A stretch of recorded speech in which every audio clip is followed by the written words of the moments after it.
तलावाच्या जिल्ह्याशी ओळख असलेल्या गोंदिया जिल्ह्यातील तलावावर हिवाळ्याची चाहूल लागताच परदेशी पक्ष्यांचे आगमन व्हायला सुरुवात झाली आहे।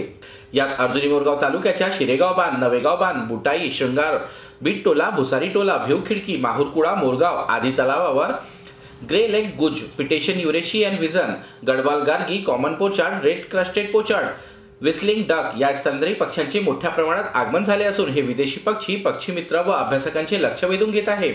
हे पक्षी सायबेरिया, मंगोलिया, इतर युरोपियन देश, हिमालयाचा परिसर या भागातून दरवर्षी गोंदिया जिल्ह्यातील विविध तलावावर येतात। नोव्हेंबर ते साधारणतः फेब्रुवारी या कालावधीत त्या ठिकाणी राहतात आणि हळूहळू उन्हाचे प्रमाण वाढायला लागले की हजारो किमीचा प्रवास करून परत जातात।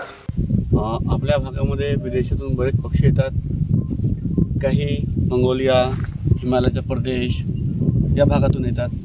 त्या भागामध्ये या दिवसांमध्ये खूप जास्त थंडी पडते, पाणी गाठते, त्यांना खाद्याची अडचण जाते।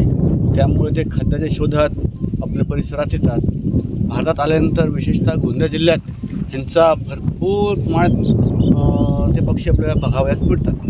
अर्जुनी मोरगाव तालुक्यात मोठ्या प्रमाणात तलाव असून या तलावावर मोठ्या प्रमाणात जैवविविधता टिकून असल्याने पक्ष्यांसाठी खाद्यसामुग्री मोठ्या प्रमाणात टिकून आहे। त्यामुळे दरवर्षी हिवाळ्यात मोठ्या प्रमाणात विदेशी पक्षी या ठिकाणी दाखल होतात। मात्र माहुरकुळाचा तलाव हा या बाबतीत उपेक्षित होता। दरवर्षी येथे स्थलांतरित पक्षी हजेरी लावत नव्हते, मात्र यावर्षी पहिल्यांदाच विदेशी पक्ष्यांनी मोठ्या प्रमाणात या तलावावर हजेरी लावली आहे। या तलावावर विदेशी पक्ष्यांच्या वावर व किलबिलाट हे पक्षी निरीक्षण व पक्षीप्रेमींचे लक्ष वेधणारे आहे। गोंदिया जिल्ह्यात विविध प्रकारचे तलाव आहेत आणि या जिल्ह्यात दरवर्षी हिवाळ्यामध्ये विविध प्रकारचे आपल्याला विदेशी पक्षी पाहायला मिळतात। बाहेर देशातून आलेले तसेच बाहेरच्या राज्यातून आलेले विविध पक्षी या भागातील या तलावांवर गर्दी करतात। आता या क्षणी आम्ही अर्जुनी मोरगाव तालुक्यातील बीट टोला या एका छोट्याशा तलावावर आहोत आणि या ठिकाणी विविध प्रकारचे पक्षी आम्हाला या ठिकाणी दिसले।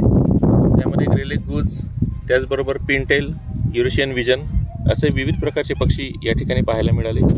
दरवर्षी विविध ठिकाणी असे पक्षी गर्दी करतात आणि पक्षीप्रेमींसाठी ही एक पर्वणीच असते। तर विशेष बाब म्हणजे परदेशात या दिवसात बर्फवृष्टी होत असल्याने त्या ठिकाणी असलेल्या पक्ष्यांना धोका निर्माण होत असल्याने तेथील पक्षी हजारो किलोमीटरचा अंतर ओलांडून काही महिन्यांकरिता महाराष्ट्रासह इतर राज्यात स्थलांतरित होऊन थंडीचा जोर कमी होताच पुन्हा आपल्या दिशेने निघून जातात। तर परदेशी पक्षी आपल्या जिल्ह्यात आल्याने पक्षी अभ्यासकांसाठी ही पर्वणीच असते।